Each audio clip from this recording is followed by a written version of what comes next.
Bonne nuit à tous. Je suis le conteur, et je suis ici pour vous aider à vous endormir avec ces histoires d'horreur du quart de nuit. Alors, avant de commencer, assurez-vous de vous abonner à la chaîne et de mettre un like à la vidéo. J'aimerais beaucoup savoir d'où vous venez et à quelle heure vous regardez ceci. Alors laissez-moi un commentaire. Quand vous serez prêts, installez-vous confortablement et détendez-vous. Ce qui suit m'est arrivé quand j'avais environ 16 ans et je n'arrive toujours pas à effacer de ma mémoire ce que j'ai vécu cette nuit-là. À l'époque, je travaillais dans un petit théâtre du centre-ville. Ma tâche était plutôt simple. Je devais contrôler les gens avant qu'ils n'entrent, ou pour m'assurer qu'ils n'apportaient rien de suspect. Je ne me souviens pas d'avoir commis d'erreur ce jour-là, mais quelque chose est quand même arrivé et cela a bouleversé toute ma vie en quelques minutes.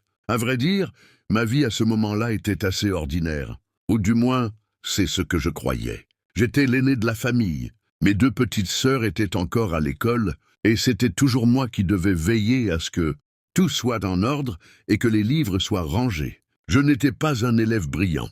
J'étais plutôt du genre à passer de justesse, à me débrouiller comme je pouvais. Mes parents n'avaient donc jamais placé de grands espoirs en moi. Ils me reprochaient sans cesse de fréquenter mes amis, qu'ils jugeaient mauvais selon leurs critères. Un jour, j'ai eu une grosse dispute avec mon père à ce sujet, et au cours de cette dispute, il m'a mis à la porte. À ce moment-là, j'ai décidé que je ne rentrerais à la maison que lorsque je pourrais gagner mon propre argent, parce que je sentais que c'était la seule façon de leur prouver que je valais quelque chose. Mais pour être honnête, je ne suis pas resté dehors très longtemps. La faim m'a rattrapé, et je suis tout simplement rentré chez moi. Peu importe ce que mon père en pensait, c'était ma maison. Et j'avais tout à fait le droit d'y revenir quand je le voulais. Mais pour en revenir à ce qui s'est passé ensuite, il n'a pas fallu longtemps avant qu'une opportunité inattendue se présente. Un de mes amis, que mon père considérait aussi comme un mauvais garçon, m'a demandé si je voulais travailler avec lui au théâtre. Et c'était exactement ce que j'avais besoin d'entendre à ce moment-là. Alors j'ai accepté sans trop réfléchir et j'ai commencé à bosser là-bas. C'était un théâtre situé à quelques rues de chez moi, en plein centre, donc c'était l'endroit idéal pour moi. Dès mes premiers jours, j'ai aimé l'ambiance. Les autres gars étaient plus âgés, mais tout le monde était sympa. Je ne me suis jamais senti jugé ni mis à l'écart. C'était de vrais collègues, et je m'y sentais vraiment bien. Tout allait bien. J'étais heureux de mon travail, et tout semblait parfait. Jusqu'à ce jour que je préférerais oublier. Cette nuit-là est devenue la pire de toute ma vie. Ce jour-là avait commencé comme n'importe quel autre. La salle était bondée, peut-être même plus que d'habitude. J'ai fouillé chaque personne, et tout semblait en ordre. La représentation a donc pu commencer normalement. Une fois la porte fermée de l'intérieur, j'ai pris ma position juste à côté, au cas où quelqu'un arriverait en retard ou voudrait sortir. C'était la routine habituelle. La salle était pleine, et tous étaient captivés par le spectacle. Mais soudain, en plein milieu du show, deux jeunes gars assis au milieu de la salle se sont levés et ont commencé à marcher vers la scène. Le public a commencé à leur crier dessus pour qu'ils retournent à leur place. Mais ils ont ignoré tout le monde. Ils ont continué jusqu'à la scène, puis ils sont restés là, immobiles, sans dire un mot. Moi aussi, j'ai essayé de les interpeller. Je leur ai crié de s'asseoir et de laisser les autres profiter, mais ils ne m'ont même pas regardé. Ils restaient figés. Je me suis approché lentement, en essayant de comprendre ce qui se passait. Je leur ai dit que s'ils avaient un problème, ils pouvaient sortir, mais qu'ils arrêtent de déranger. Mais alors que je n'étais qu'à mi-chemin, ils ont ouvert leur maudite veste et ont prononcé une phrase qui nous a tous glacés sur place. Nous sommes couverts d'explosifs. Je me suis figé net en voyant les paquets attachés à leur torse avec du ruban adhésif. Ils ont dit que si quelqu'un faisait un faux mouvement, nous allions tous mourir en une seconde. Le silence qui a suivi était terrifiant. Personne n'osait bouger ni parler. Et moi, je n'arrivais pas à croire ce que je voyais. Toute la salle était paralysée. Personne ne savait quoi faire. Comment ces types avaient pu franchir toutes les mesures de sécurité sans que personne ne remarque quoi que ce soit reste pour moi un mystère total. Mais à ce moment-là, je ne pouvais rien faire d'autre que rester là, figé, avec la panique qui me rongeait. Soudain, quelqu'un tout au fond a tenté de s'échapper, de se faufiler entre les rangées. Mais ils l'ont vu. Alors l'un d'eux a sorti une arme de son dos et lui a tiré dessus. Immédiatement, c'était si rapide qu'il n'y avait eu aucune chance de réagir. En un clin d'œil, il était déjà étendu au sol, sans vie. Moi, je voulais aider, sincèrement. Mais si j'avais bougé ne serait-ce qu'un peu, j'aurais pu finir à sa place. Et c'était précisément ça qui me faisait le plus peur à cet instant. On est resté en otage pendant presque 2 heures. La tension était insupportable, jusqu'à ce qu'un message vienne briser le silence. La police avait été prévenue en secret. Quelqu'un parmi la foule avait réussi à les alerter discrètement. Mais dès que les sirènes ont commencé à retentir, au lieu de nous rassurer, cela a déclenché une panique totale. Les preneurs d'otages sont immédiatement devenus furieux. Ils ont commencé à crier, à demander qui les avait trahis, qui avait passé cet appel. Mais personne n'a osé répondre. La peur était trop forte. Évidemment, la tension ne faisait qu'augmenter, jusqu'à ce que les types déclarent qu'ils allaient se faire exploser avec nous avant que la police ne les attrape.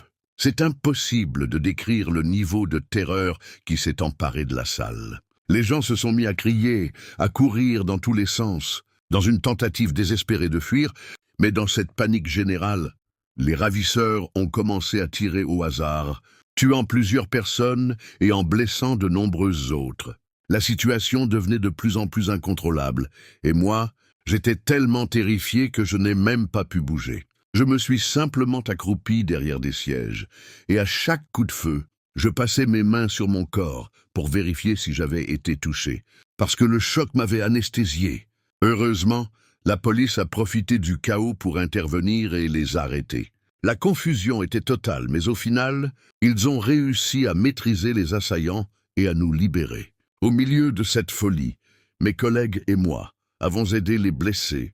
Ceux qui étaient encore conscients, les policiers les ont alors évacués rapidement, mais le pire était encore à venir. Du moins pour moi. Alors que je portais secours à un homme, un de mes collègues a remarqué que je semblais saigner abondamment au niveau du ventre. En baissant les yeux, j'ai vu que dans le tumulte, une balle m'avait atteint. La plaie saignait encore beaucoup.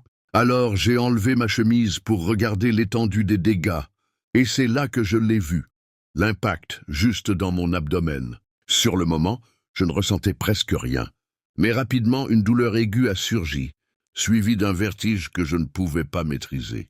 Ma vision s'est troublée et j'ai fini par perdre connaissance. Quand je me suis réveillé, j'étais déjà à l'hôpital. Mon père était à mon chevet, les yeux remplis d'angoisse. Il m'avait opéré à temps. Dieu merci, et j'ai pu m'en sortir. Cette nuit-là, beaucoup de personnes qui étaient simplement venues voir un spectacle innocent ont perdu la vie à cause de ces criminels sans âme. Finalement, ils ont été arrêtés et ont payé pour ce qu'ils avaient fait. Le théâtre est resté fermé pendant toute une semaine. Quand je me suis remis, j'y suis retourné. Mais je n'oublierai jamais ce jour-là, jamais.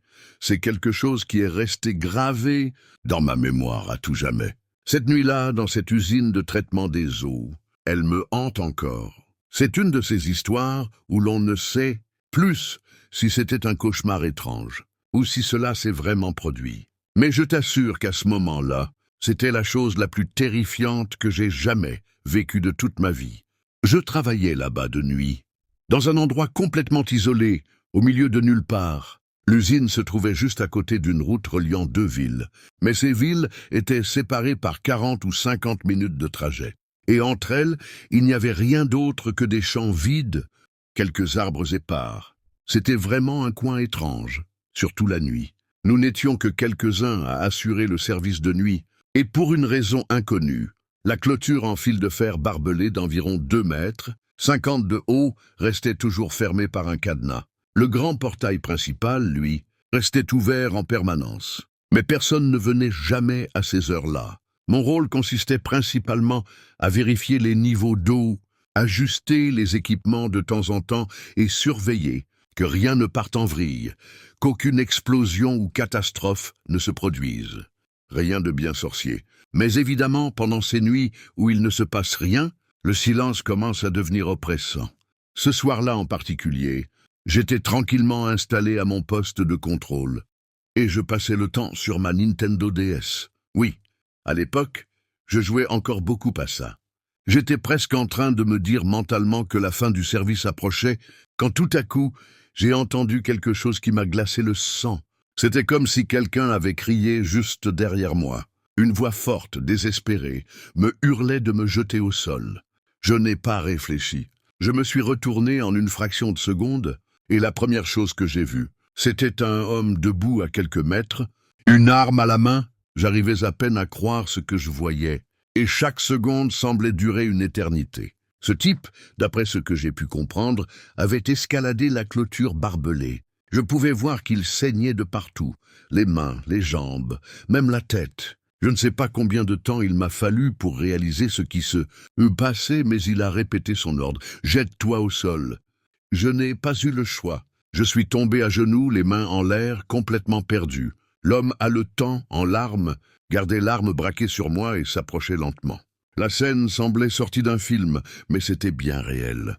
Et dans ma tête, une seule pensée. C'est comme ça que je vais mourir. Je me souviens qu'il n'arrêtait pas de s'excuser, comme s'il regrettait ce qu'il faisait. Il répétait qu'il était désolé, qu'il ne voulait pas me faire de mal, mais qu'il devait le faire. Et moi je pensais, pourquoi? Quelqu'un l'a engagé pour me tuer? Ma tête tournait, je ne comprenais rien. Puis il a commencé à me demander les clés du bureau, celles de la camionnette, mon portefeuille et mon téléphone. Je ne l'ai pas contredit. Je lui ai tout donné sans un mot. Ensuite, il a pris un rouleau de ruban adhésif qui traînait sur le bureau et a commencé à m'enrouler les poignets, puis les chevilles. À ce moment-là, je ne savais plus si j'allais mourir ou si j'étais simplement en train d'être kidnappé. Quelques minutes se sont écoulées, mais pour moi, c'était une éternité. L'homme s'est éloigné, s'est excusé une dernière fois. Puis il a tourné les talons et quitté la pièce. J'ai seulement entendu le moteur de ma camionnette démarrer, puis le bruit des pneus sur le gravier en train de s'éloigner. J'étais là, figé, incapable de bouger. L'adrénaline et le choc de ce qui venait de se passer me laissaient complètement désorienté. Heureusement, le ruban adhésif qu'il m'avait mis n'était pas très solide. Et après quelques instants à me débattre, j'ai réussi à me libérer. J'ai pris le téléphone d'urgence que l'on garde toujours à la centrale et j'ai appelé la police. Ils m'ont dit qu'ils allaient envoyer une patrouille au plus vite. Quelques minutes plus tard, les policiers sont arrivés. Ils m'ont bombardé de questions, noté tout ce dont je pouvais me souvenir. Puis, ils m'ont raccompagné chez moi à bord d'une voiture de police. Le lendemain matin, tout était devenu complètement fou. La police avait réussi à arrêter ce type dans un village voisin. Il s'avérait qu'il s'était évadé quelques jours plus tôt pendant un transfert de prisonniers, et depuis, il était en cavale. Les agents m'ont expliqué qu'il semblait désespéré, qu'il n'avait plus vraiment d'option, et qu'il avait probablement marché pendant des kilomètres jusqu'à arriver là, au beau milieu de nulle part, juste pour commettre cette folie. Je ne sais pas si c'est vraiment ça, mais cet homme avait parcouru une sacrée distance pour atteindre l'usine. Et malgré tout ce qui s'était passé, on m'a rendu toutes mes affaires, même le peu d'argent que j'avais dans mon portefeuille, parce qu'il l'avait attrapé alors qu'il tentait de revendre certaines choses dans le village où il avait été localisé. Ce qui m'a le plus marqué cette nuit-là, c'est que depuis, je fais régulièrement des cauchemars en revivant cette scène. Et parfois, je me surprends à penser à ce qui aurait pu arriver si je n'avais pas réagi à temps. Ou si ce gars avait été plus nerveux, ou armé avec quelque chose de pire. J'ai même dû commencer une thérapie à cause de ça, parce que ce que j'ai vécu là-bas me hante encore. Bien sûr, ce n'était pas la seule fois qu'il s'est passé quelque chose d'étrange, pendant mes nuits à l'usine.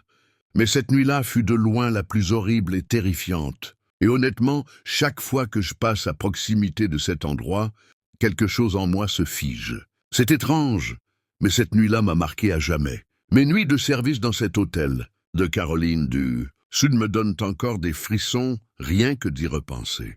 C'est l'une de ces expériences qu'on n'oublie jamais et qui, clairement, a marqué un tournant dans ma vie professionnelle. Et non, ce n'était pas juste une nuit comme les autres. C'était la nuit la plus effrayante que j'ai vécue dans ce lieu, sans aucun doute, surtout à cause de la manière dont tout s'est terminé pour moi. Je vous explique. Je travaillais là-bas de nuit, dans un hôtel perdu au milieu de nulle part, loin de tout. La plage était à quelques minutes sans voiture, mais à cette heure-là, on n'entendait que le silence des champs et le vent qui faisait bouger les feuilles. Pendant l'été, la plupart des clients étaient des familles ou des touristes de passage. Et heureusement, nous avions un service de sécurité pendant ces mois-là. Mais en hiver, tout changeait. La basse saison attirait des personnages bien plus étranges, et les tarifs, très bas que nous proposions, faisaient même venir des individus potentiellement dangereux, qui restaient là pour de longues périodes.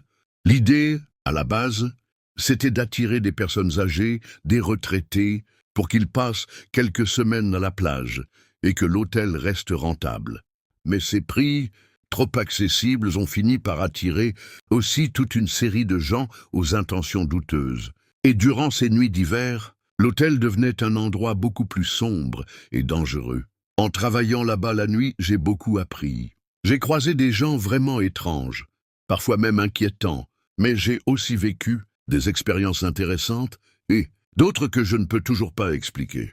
Mais la pire, sans aucun doute, c'est celle de cette nuit-là, celle qui continue à me hanter dans mes cauchemars. C'était il y a plusieurs années. Mon collègue Andrew et moi étions là, pendant ces heures figées où tout semble suspendu, au cœur de la paralysie de minuit. D'habitude, à ce moment-là, on s'installait dans la salle de repos pour jouer un peu en attendant que le temps passe. Andrew était technicien de maintenance et il avait pour habitude de passer nous voir après son service dans un autre hôtel. Il apportait de la nourriture et on discutait un moment. C'était un bon gars, calme et sympa. Mais cette nuit-là, toute notre routine a basculé en une seconde.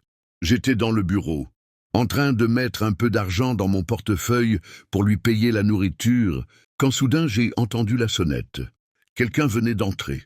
Normalement, dans cet hôtel, la porte principale est toujours verrouillée à cette heure-là. Mais cette nuit-là, on dirait que quelqu'un l'avait laissée ouverte. Je me suis dirigé vers la réception pour voir de qui il s'agissait, mais c'est à ce moment-là que j'ai vu Andrew allongé face contre terre à quelques mètres de l'entrée. J'ai immédiatement couru vers lui. Mais à ce même instant, depuis un coin du hall, un type est apparu. Il était petit, avait une expression étrange sur le visage et tenait quelque chose à la main, un long tube en métal, lourd et massif. Avant même que je puisse comprendre ce qui se passait, cet homme s'est précipité sur moi et, sans dire un mot, m'a asséné un coup violent à la tête avec ce tube. C'était comme si la terre s'ouvrait sous mes pieds. Tout a commencé à tourner et j'ai eu l'impression que ma tête explosait. Ce qui s'est passé ensuite a été terrible. Le dernier souvenir clair que j'ai, c'est de voir un autre homme, le complice de l'agresseur, en train de dire qu'Andrew s'était échappé et qu'il devait partir rapidement parce qu'il y avait un poste de police à proximité. Mon esprit s'est éteint pendant quelques instants. Quand j'ai repris conscience, j'ai tenté de me relever immédiatement. Mais je suis retombé à genoux, la tête en feu et pris d'un vertige insupportable. J'ai tout de même essayé de garder l'équilibre et j'ai marché tant bien que mal jusqu'au téléphone du bureau pour appeler la police. Mais il ne fonctionnait pas. La frustration m'a envahi. J'étais blessé, terrifié, et je n'avais aucune idée de ce que je devais faire. Je me suis dit, il faut que quelqu'un vienne, il faut que quelqu'un m'aide. C'est là que je me suis souvenu que la porte principale était encore ouverte, ce qui voulait dire que ces types pouvaient revenir à tout moment. J'ai donc couru pour la verrouiller. Je ne savais pas exactement où était Andrew, ni ce qui allait lui arriver, mais le sentiment d'impuissance était total. Finalement, j'ai réussi à faire fonctionner le téléphone et j'ai composé le 911. J'ai expliqué ce qui s'était passé, que j'avais été attaqué, qu'il venait de partir en courant et que j'avais besoin d'aide, immédiatement. En attendant, j'ai regardé vers le parking et j'ai remarqué que ma camionnette avait disparu. Je n'avais pas besoin de faire un dessin. Ces types l'avaient volée et étaient maintenant en fuite à son bord. Je n'arrêtais pas de me demander où était Andrew. Un long silence a suivi, uniquement troublé par le vent et le battement de mon propre cœur. Et c'est là que s'est produit le moment, le plus invraisemblable de toute cette histoire. Contre toute attente, Andrew, que j'avais vu à terre, inerte dans le hall, a surgi de derrière le comptoir et s'est mis à courir vers l'arrière de l'hôtel. J'ai crié son nom pour qu'il s'arrête, mais il ne m'a même pas entendu. J'ai supposé qu'il était tellement terrorisé et désorienté qu'il ne s'était même pas rendu compte que c'était moi, et non les agresseurs. Finalement, la police est arrivée presque au même moment. Ils ont réussi à lui venir en aide, alors qu'il courait dans la rue. Pour ma part, j'ai fini à l'hôpital avec une grave commotion cérébrale. Mais c'est là que les choses les plus effrayantes ont commencé à se révéler. Les officiers m'ont expliqué qu'en visionnant les caméras de surveillance, on voyait que cet homme m'avait en réalité frappé non pas une, mais environ 10 fois à la tête avec ce tube en acier. Quand j'ai été autorisé à sortir de l'hôpital et que je suis retourné à l'hôtel, j'ai revu les enregistrements. Et les images ne mentaient pas. C'était terrifiant de me voir là, recroquevillé au sol, les mains sur la tête, tandis que ces hommes me frappaient encore et encore avec le tube. Même si je ne m'en souviens pas, une chose est devenue très claire. L'intention de ces types était de me tuer. Je ne comprenais pas pourquoi. Ils étaient en fuite et je n'étais pas une menace pour eux. Mais j'imagine que certaines personnes sont tout simplement malveillantes et prennent plaisir à faire du mal. Heureusement, Andrew aussi a fini par se rétablir. La police a pensé qu'il s'agissait peut-être d'une tentative de vol qui avait mal tourné.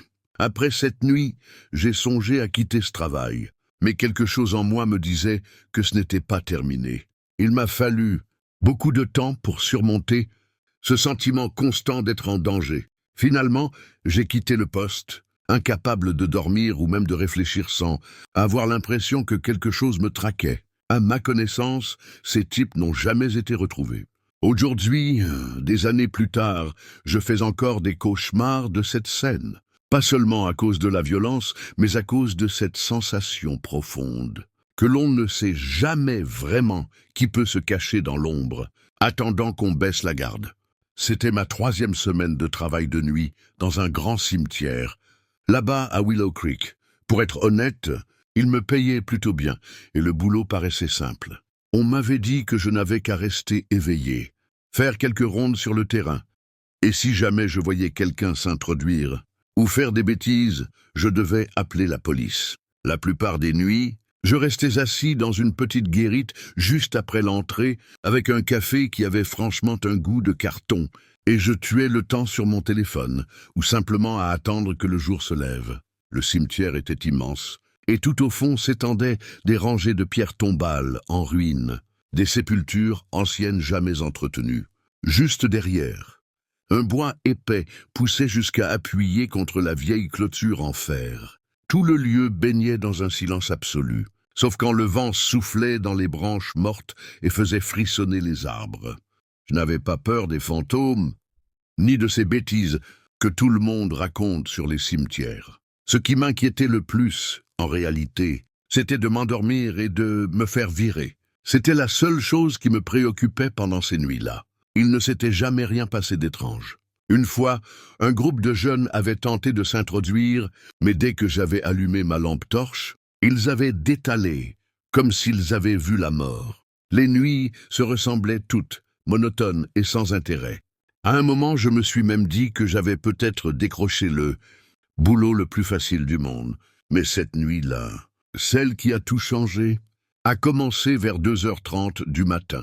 J'avais terminé ma ronde du côté sud et je retournais tranquillement vers la guérite quand j'ai vu quelque chose de bizarre près des tombes les plus anciennes. Là debout entre les pierres, il y avait un groupe de personnes totalement immobiles.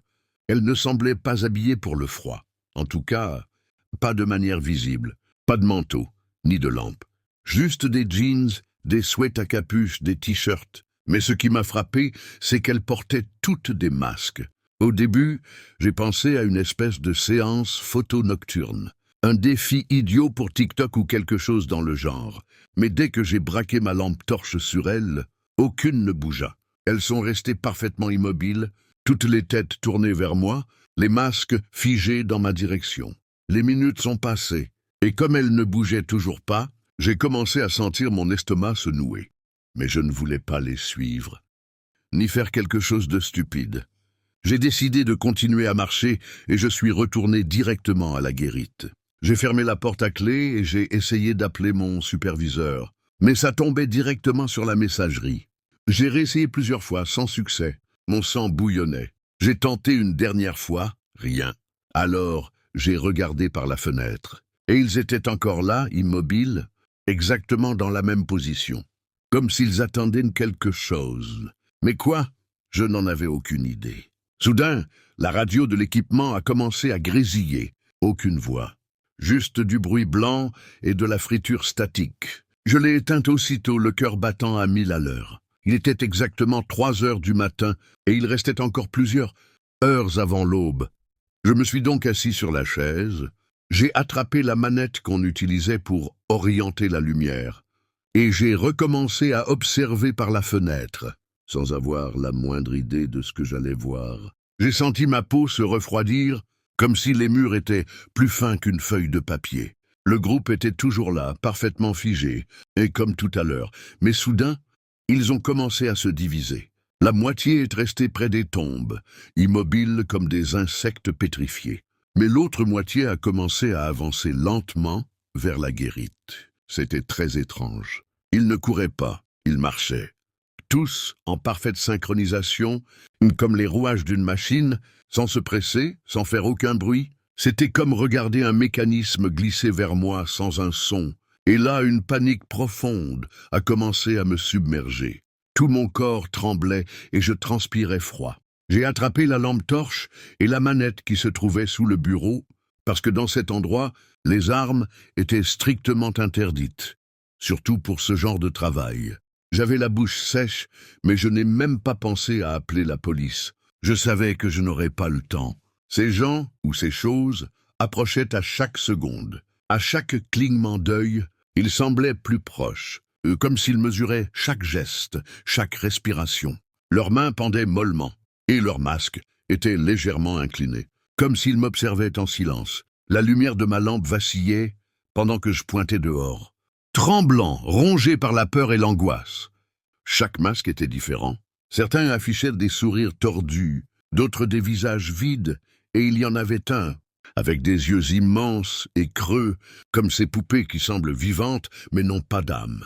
Et ils avançaient sans le moindre bruit. Seuls leurs pas crissaient sur les graviers du cimetière. Leur façon de bouger me glaçait le sang. Ce n'étaient pas juste des personnes. C'était comme s'ils n'étaient plus humains, comme s'ils n'avaient aucune émotion, comme s'ils n'obéissaient qu'à un ordre, sans aucune volonté propre. Et juste au moment où je croyais que les choses ne pouvaient pas empirer, alors qu'ils étaient déjà tout près de la guérite, est arrivé le moment que je n'oublierai jamais. Le premier, je ne sais même pas si c'était un homme, est arrivé devant la porte de la guérite. Et au lieu d'essayer de l'ouvrir ou de la casser, il a simplement posé sa main à plat contre la vitre. On entendait le léger grattement de son doigt sur le verre. Puis un autre l'a rejoint, puis un autre encore. Tous laissaient des traces grasses sur la vitre, comme des empreintes floues et sales. J'étais plaqué contre le mur, la sueur coulant le long de mon front, serrant la manette dans mes mains qui tremblaient. Je savais que j'étais pris au piège. Ils ne tentaient même pas de forcer l'entrée. Ils se contentaient de m'encercler comme s'ils attendaient quelque chose. Et c'est précisément ça qui me faisait le plus peur. Ce calme, cette patience, c'était pire qu'un assaut brutal. Et c'est là que tout a basculé, l'odeur de l'essence. Je l'ai senti dans mes narines avant même de voir quoi que ce soit. Une odeur âcre, violente, agressive, comme si on versait de l'essence tout autour de la guérite. Et c'est exactement ce qu'il faisait. Le sol craquait sous mes pieds, et je pouvais sentir le liquide inflammable s'infiltrer par en dessous. Je me suis jeté au sol, cherchant désespérément une issue, mais il n'y avait pas de fenêtre. Juste cette porte verrouillée, et la seule option c'était de fuir par là. Ma gorge s'est nouée, et j'ai senti cette sensation d'asphyxie m'envahir. Si je restais, j'allais finir dévoré par les flammes. Je m'imaginais les murs chauffant d'un coup, l'air devenant si dense que je ne pourrais plus respirer. Le feu rampant le long des parois, me brûlant vif à l'intérieur de cette boîte. Puis j'ai entendu des pas au-dessus de moi. Quelqu'un ou quelque chose grimpait sur le toit. Avançant lentement, je n'aurais su dire combien ils étaient. Et c'est à ce moment que la fumée a commencé à envahir la pièce. Mes yeux me brûlaient. et une panique brutale me serrait la poitrine. Mon cœur allait exploser. Ma gorge était en feu à cause de l'odeur d'essence brûlée. Je suis tombé à genoux, pris d'une toux incontrôlable. Puis les flammes ont commencé à lécher l'un des coins de la guérite. La chaleur était telle qu'on aurait dit qu'un mur venait de me frapper en pleine figure. Je savais que je n'avais plus d'issue. J'étais pris au piège comme un rat. Alors, n'ayant plus d'alternative, j'ai couvert ma bouche avec ma chemise et je me suis lancé contre la porte, en poussant de toutes mes forces. Au début, elle n'a pas bougé. Puis j'ai frappé la poignée avec la manette de fer. Un craquement sec. La serrure a cédé, explosant en morceaux. L'air glacial de la nuit m'a frappé au visage alors que je m'élançais dehors, grimpant à toute vitesse la clôture, rouillé avant de tomber lourdement de l'autre côté. Je ne me suis pas retourné, pas une seule fois. J'ai simplement couru, encore et encore, jusqu'à ce que mes poumons me brûlent. Quand je suis arrivé à la route la plus proche, j'ai fait des signes désespérés à un camion qui passait. Par chance, le conducteur s'est arrêté. Dès qu'il a ouvert la porte du passager, je me suis jeté à l'intérieur en balbutiant que j'étais poursuivi. Il n'a pas posé de questions. Il a juste hoché la tête et m'a laissé monter. Et ça, c'est la dernière image que j'ai du cimetière. Je n'y suis jamais retourné. Je n'ai répondu à aucun appel. Je ne sais pas ce que c'était, ce groupe. Je ne sais pas ce qu'ils voulaient.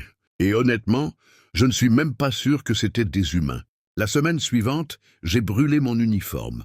Je ne voulais plus jamais rien savoir de ce lieu, ni de cette nuit où j'ai failli être brûlé vif. Parfois, en pleine nuit, je rêve encore d'eux, avec leurs masques, attendant, toujours, immobile dans l'ombre. Je me réveille en sueur, le souffle court, avec la sensation qu'ils sont là, juste derrière la fenêtre, prêts à finir ce qu'ils ont commencé. J'espère juste ne jamais recroiser ces choses jusqu'à la fin de ma vie. Je m'appelle Jake, et j'ai toujours été un oiseau de nuit. En vérité, je me sens mieux quand tout est calme, quand le silence règne, et que je peux jouer aux jeux vidéo avec mes potes sans que personne ne me dérange. Le truc, c'est que vers mes 18 ans, mes amis ont commencé à disparaître peu à peu. Chacun a suivi son propre chemin, études, boulot, vie d'adulte, ce qu'on fait normalement après le lycée.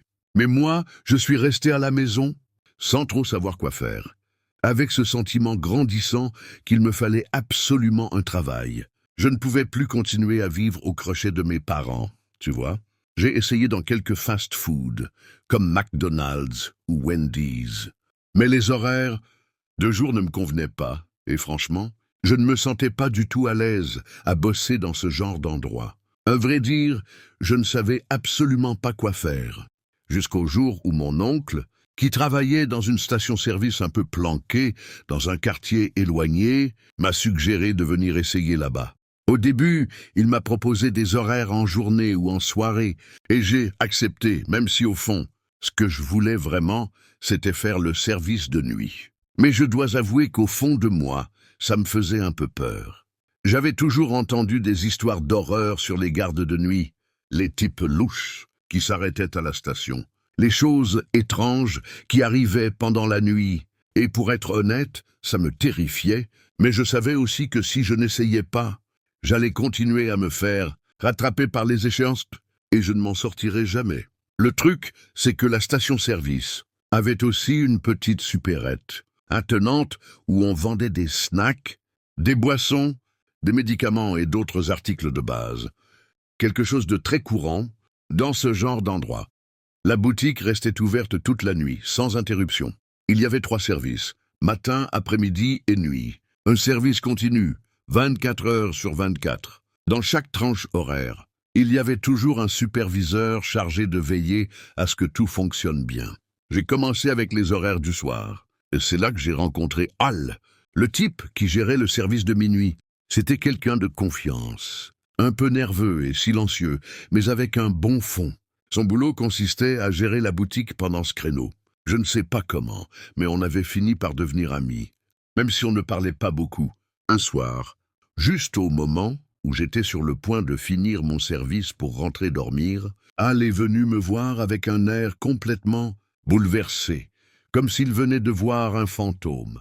Il m'a dit que son grand-père venait de mourir d'une crise cardiaque et qu'il devait rentrer d'urgence chez lui, Il était vraiment secoué et pressé et m'a proposé un peu d'argent et un jour de congé si j'acceptais de couvrir son service cette nuit-là. Honnêtement, j'avais envie de refuser. J'étais crevé et je n'avais aucune envie de rester seul toute la nuit à la station. J'étais épuisé, je tenais à peine debout. Et même si je savais que j'en étais capable, ce n'était pas vraiment ce que j'avais prévu. Mais Al, dans sa détresse, m'a tendu quelques billets et m'a supplié de ne pas dire non. Il m'a dit qu'il avait confiance en moi, que j'étais la meilleure personne possible pour le remplacer et que je lui rendrais un immense service. J'ai hésité un instant, mais comment lui dire non dans une situation pareille? Et puis, l'argent n'était pas négligeable. C'était une belle somme, et je pourrais m'offrir un jour de repos en plus. J'ai fini par accepter. Je ne voulais pas laisser tomber un ami dans un moment pareil. Et puis après tout, ce n'était qu'une nuit, non? Une seule nuit. Ce que je ne savais pas, c'est dans quoi je m'embarquais. Et que cette nuit allait devenir la pire de toute ma vie. La station était complètement vide ce soir-là. Alors, j'en ai profité pour aller m'allonger dans le bureau. Je me suis affalé sur le canapé et j'ai fermé les yeux. Je n'avais dormi que 2 ou 3 heures. Mais c'était toujours mieux que rien. Je savais que je devais rester alerte. Tenir bon jusqu'au matin, et je me disais que la nuit passerait en un éclair. Mais ça ne s'est pas passé comme ça. À peine ma tête avait-elle touché le coussin, que je suis tombé dans un sommeil profond, totalement inconscient de ce qui m'attendait. Il était presque minuit quand mon superviseur, un gars nommé Sam, est venu me réveiller pour me dire que je pouvais prendre mon poste. Il est resté dans la boutique pour s'assurer que tout allait bien, que la porte soit bien verrouillée, que les lumières soient éteintes. Et il m'a dit que si jamais quelque chose d'étrange se produisait, il était prêt à intervenir et à appeler la police si nécessaire. Le discours habituel, tu vois. On nous répétait toujours que ceux qui travaillaient la nuit devaient être prudents, que la sécurité passait avant tout. Je me suis levé, je me suis préparé, puis je suis allé au comptoir. Tout était silencieux, pas un bruit. Il n'y avait pas âme qui vive dans les parages. J'en ai donc profité pour poser ma tête sur le comptoir, juste un petit instant, histoire de fermer les yeux et grappiller un peu de sommeil. Mais ce moment de calme n'a pas duré longtemps. Dans cette tranquillité étrange que seule la nuit peut offrir, j'ai commencé à entendre des pas lourds, lents, qui semblaient venir juste de l'autre côté de la porte de la boutique. Je me suis réveillé en sursaut, prêt à accueillir le client, qui que ce soit. C'était un homme grand, mince, un peu négligé. Un client comme un autre, pensais-je. Quelqu'un venu faire le plein ou acheter un truc. C'est ce que je croyais. Mais tout a commencé à devenir bizarre. Quand ce client s'est mis à agir de façon étrange, il s'est arrêté à quelques mètres de la fenêtre et s'est mis à me fixer intensément, d'une manière qui m'a mis mal à l'aise, même si je faisais de mon mieux pour le cacher. Je lui ai demandé s'il avait besoin de quelque chose, et il m'a répondu qu'il voulait parler à elle. Il fallait que je le contacte immédiatement. Je lui ai répondu poliment qu'Ol n'était pas là, qu'il n'était pas dans la boutique ce soir. C'est alors que j'ai remarqué qu'il sentait fortement l'alcool, et son visage était rouge. Il avait clairement bu plus que de raison. Mais malgré ça, ce qui m'a le plus troublé, c'était son regard, fixe, intrusif, comme s'il essayait de me reconnaître ou de comprendre qui j'étais.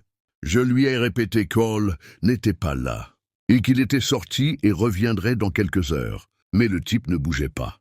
Puis soudainement, il a commencé à exiger des choses, des snacks, de l'essence, un peu d'argent, n'importe quoi.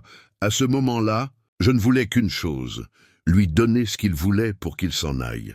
Mais quelque chose n'allait pas.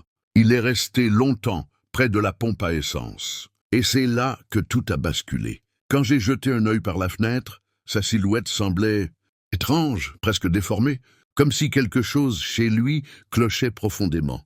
Il parlait tout seul. Il riait, gesticulait, comme s'il se battait contre quelqu'un d'invisible. « Le pauvre !»« Quelle cuite !» ai-je murmuré. Mais jamais, même dans mes pires cauchemars, je n'aurais imaginé la scène qui allait suivre. Sans prévenir, l'homme a attrapé un jerrycan et s'est mis à se verser de l'essence sur le corps, comme s'il prenait une douche avec du carburant. Mon sang s'est glacé instantanément. Là, j'ai compris. Ce n'était pas un simple ivrogne.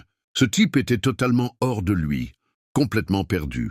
Et juste au moment où je pensais intervenir, les choses ont empiré.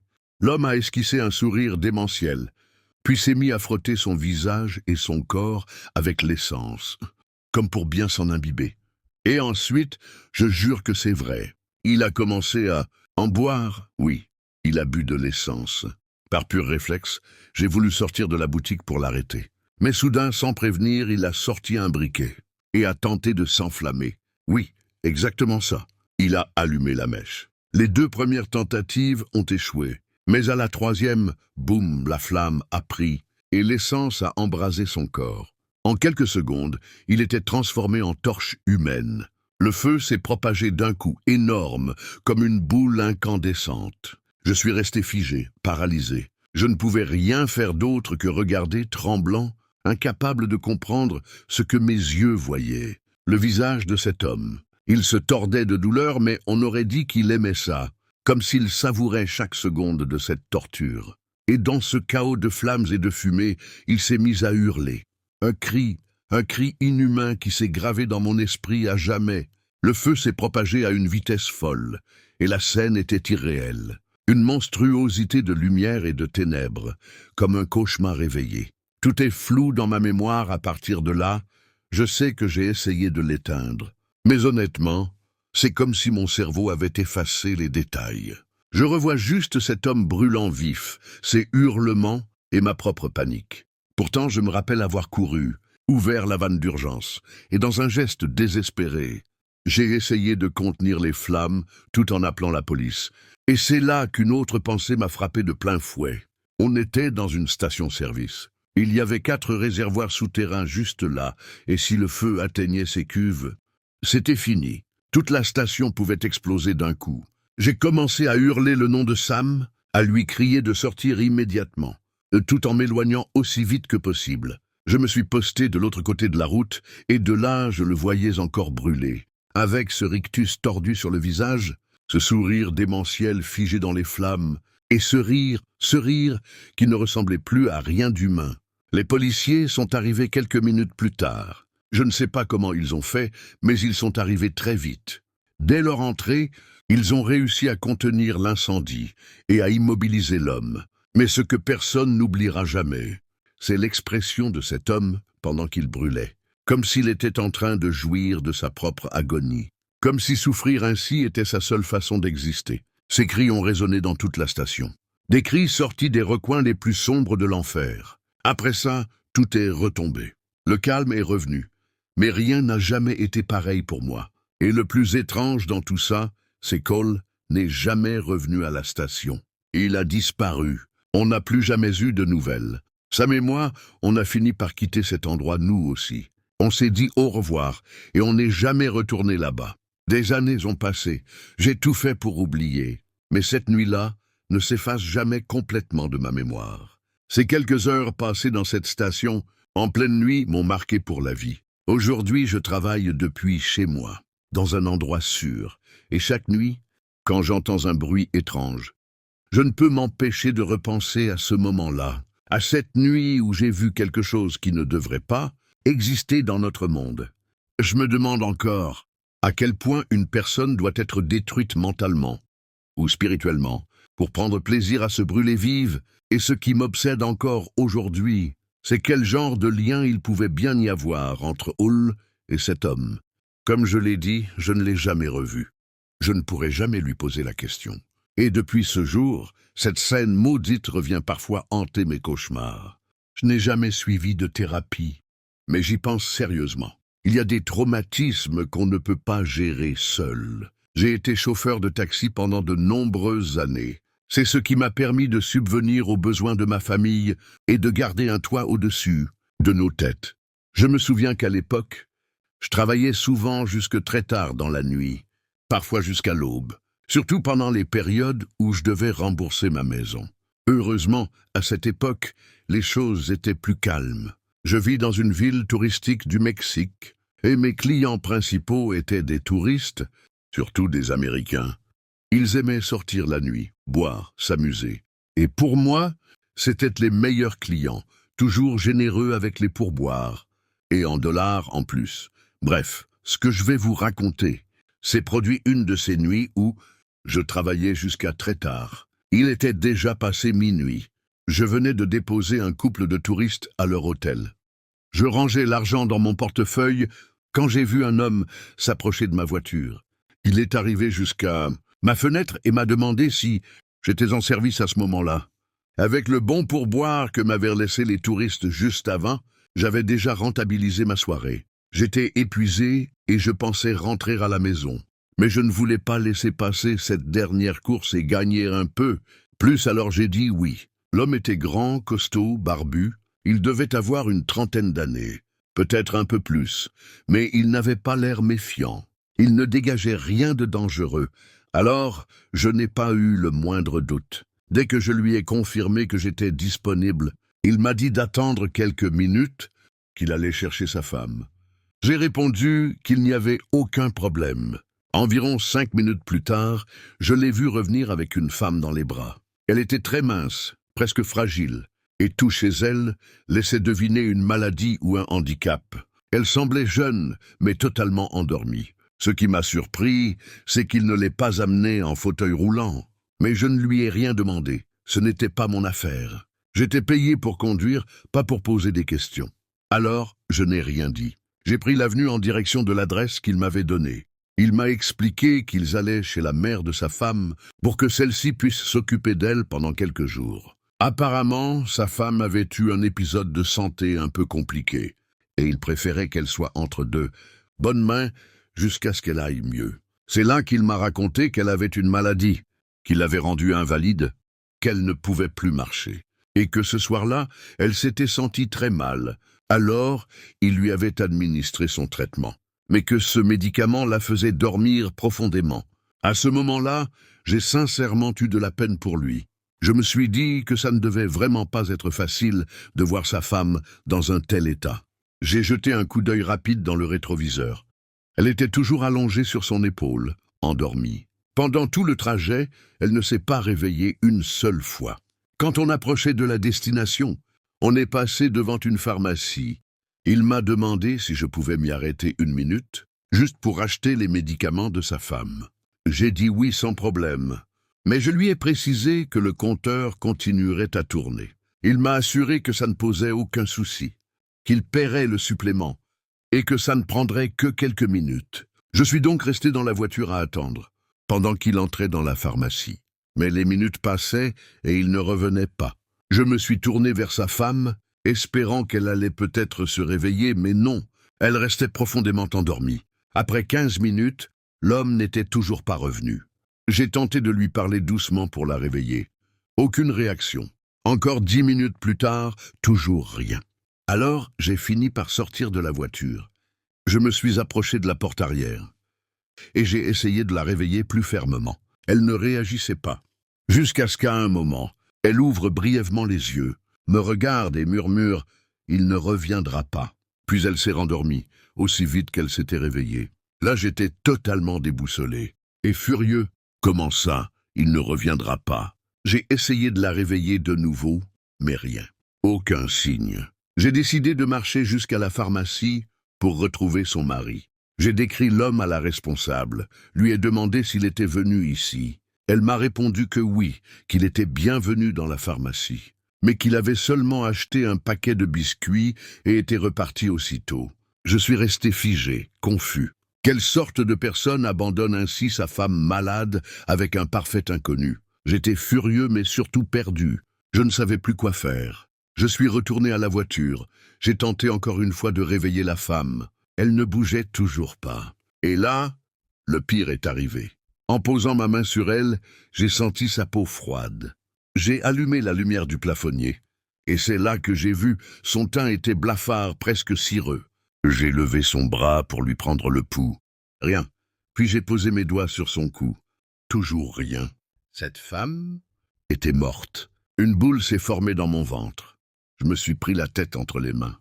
J'ai commencé à tourner en rond, paniqué, incapable d'imaginer l'ampleur du cauchemar dans lequel je venais de tomber. Une femme était morte dans mon taxi. Et son mari s'était littéralement évaporé. Quand j'ai enfin repris mes esprits, J'ai fait la seule chose qui m'a semblé raisonnable. J'ai appelé la police. Les agents sont arrivés rapidement. Une ambulance a emporté le corps. Moi, je suis monté dans leur véhicule pour les accompagner au commissariat le plus proche, afin de donner ma déposition. Ils m'ont posé un tas de questions, ce qui est normal dans ce genre de situation. J'étais nerveux, évidemment. J'étais le dernier à avoir été avec elle, le suspect idéal, ou du moins, c'est ce que je croyais.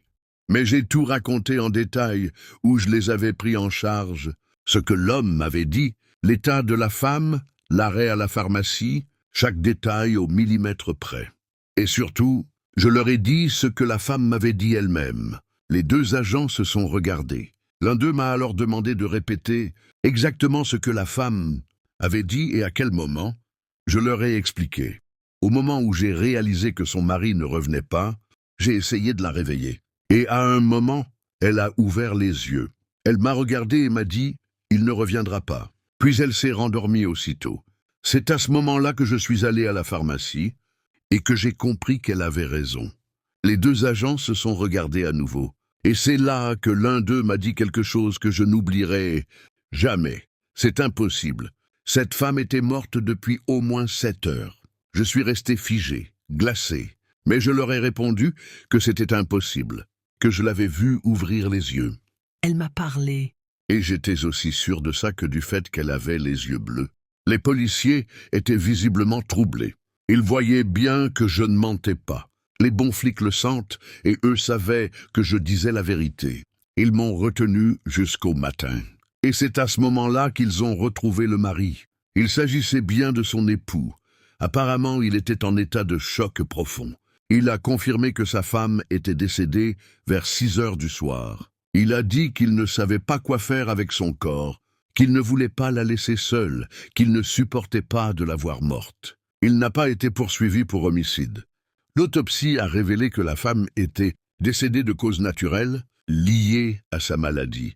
Mais moi, je suis resté bouleversé, parce que je sais ce que j'ai vu. Cette femme m'a parlé, elle m'a regardé, et elle m'a prévenu que son mari ne reviendrait pas, et elle avait les yeux bleus. Le mari l'a confirmé, le médecin légiste aussi.